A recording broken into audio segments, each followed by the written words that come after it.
அருமையான தேவனுடைய பிள்ளைகளே, இந்த நாள் உங்களுக்கு மிகுந்த ஆசீர்வாதமாய் இருப்பதாக. இந்த நாள் முழுவதும் கர்த்தர் உங்களை அற்புதமாய் நடத்த உங்களுக்காக நாங்கள் தொடர்ந்து ஜெபிக்கிறோம்.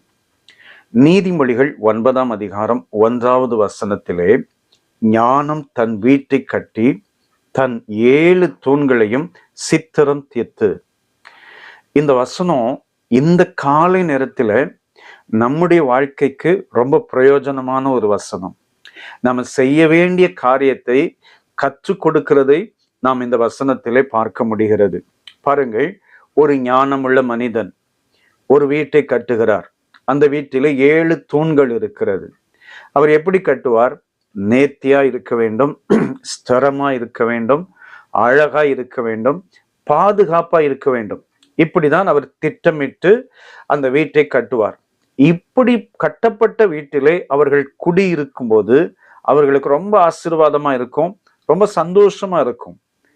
இதே போல அதிகாலை நேரத்திலே விசேஷித்த ஞானத்தோடு எழுந்து நாம் நம்முடைய குடும்பத்தை கட்ட வேண்டும். ஜெபத்தின் மூலமாய், தேவனை தேடுகிறதின் மூலமாய் நாம் நம்முடைய குடும்பத்தை பாதுகாப்பாய் கட்டி எழுப்ப வேண்டும். நம்ம பிள்ளைங்க வெளியே போவாங்க, நாமும் வெளியே போகிறோம். வெளியில் எத்தனை போராட்டங்கள் பாருங்கள், எத்தனை ஆபத்துகள் நிறைந்த சூழ்நிலை இருக்கிறது. தேவன் பாதுகாக்கும்படி விசேஷமாய் காலையிலேயே மிகுந்த ஞானத்தோடு ஜெபிக்க வேண்டும். இன்னைக்கு நமக்கு விரோதமா மறைமுகமாய் பிசாசோ மனிதர்களோ பல இடங்கள்ல கண்ணி வச்சிருக்கலாம். எப்ப மாட்டுவான்னு சொல்லி எதிர்பார்த்து கொண்டிருக்கலாம்.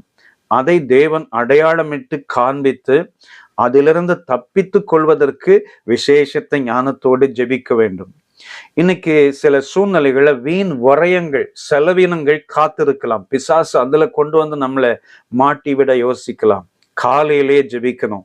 ஆண்டவரே, இன்றைக்கு வீண் செலவுகள் எனக்கு வரக்கூடாது, வீண் மனஸ்தாபங்கள் வரக்கூடாது, வீணான சிந்தைகள் வரக்கூடாது.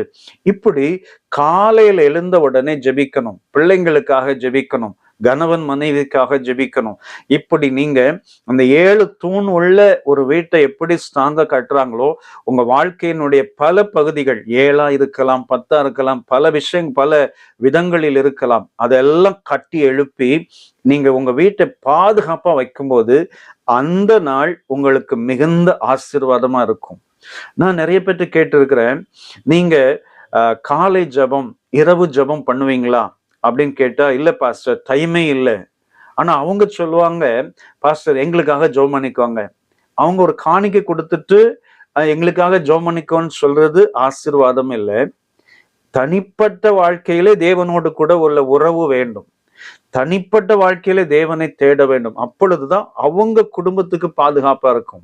பாசங்க ஜெபம் பண்ணுவாங்க, மற்றவங்க ஜெபம் பண்ணுவாங்க.